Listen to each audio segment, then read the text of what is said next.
ay ang ating mga guro. Dahil bukod sa inyong trabaho sa eskwelahan, kayo ang yun ang nga sinasabi ko, kayong gumagawa ng tuloy-tuloy pansit para mampakain doon sa mga mambisita. Kayo yung mga nasusugatan na yung mga daliri sa kakatamtax doon sa mga tablecloth para may magandang uupuan ng ating mga bisita. Kayo ang lahat. Sabi ko, wala naman sa yung mga pinupuntahan kong ibang bansa, wala ka namang nakikitang ganun. Dito talaga sa Pilipinas, iba ang mga ma'am at saka mga sir, ang ating mga teacher natin. Maraming salamat sa inyong serbisyo. Pinakamasibag talaga na public servant ay ang ating mga guro. Dahil bukod sa inyong trabaho sa eskwelahan, kayo ang yun ang nga sinasabi ko, kayong gumagawa ng tuloy-tuloy pansit para mampakain doon sa mga mambisita. Kayo yung mga nasusugatan na yung mga daliri sa kakatamtax doon sa mga tablecloth para may magandang uupuan ng ating mga bisita. Kayo ang lahat. Sabi ko, wala naman sa yung mga pinupuntahan kong ibang bansa, wala ka namang nakikitang ganun. Dito talaga sa Pilipinas, iba ang mga ma'am at saka mga sir, ang ating mga teacher natin. Maraming salamat sa inyong serbisyo.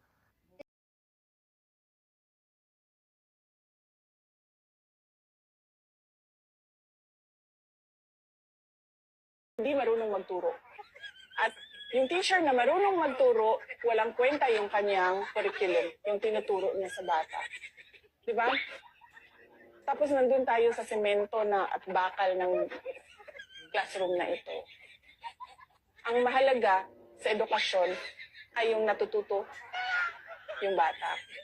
Hindi yung kung saan siya nakaupo araw-araw. Yung teacher na nagtuturo doon ay hindi marunong magturo. At yung teacher na marunong magturo, walang kwenta yung kanyang curriculum, yung tinuturo niya sa bata. Di ba?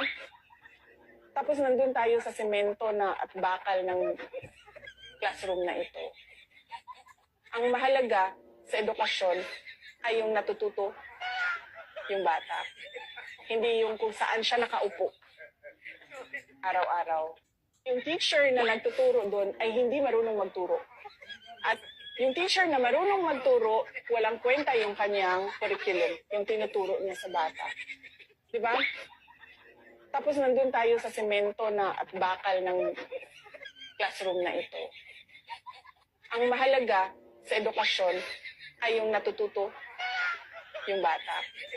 Hindi yung kung saan siya nakaupo araw-araw. Yung teacher na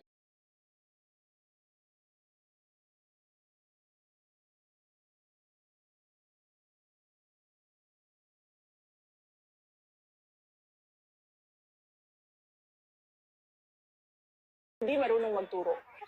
At yung teacher na marunong magturo, walang kwenta yung kanyang curriculum, yung tinuturo niya sa bata. Di ba?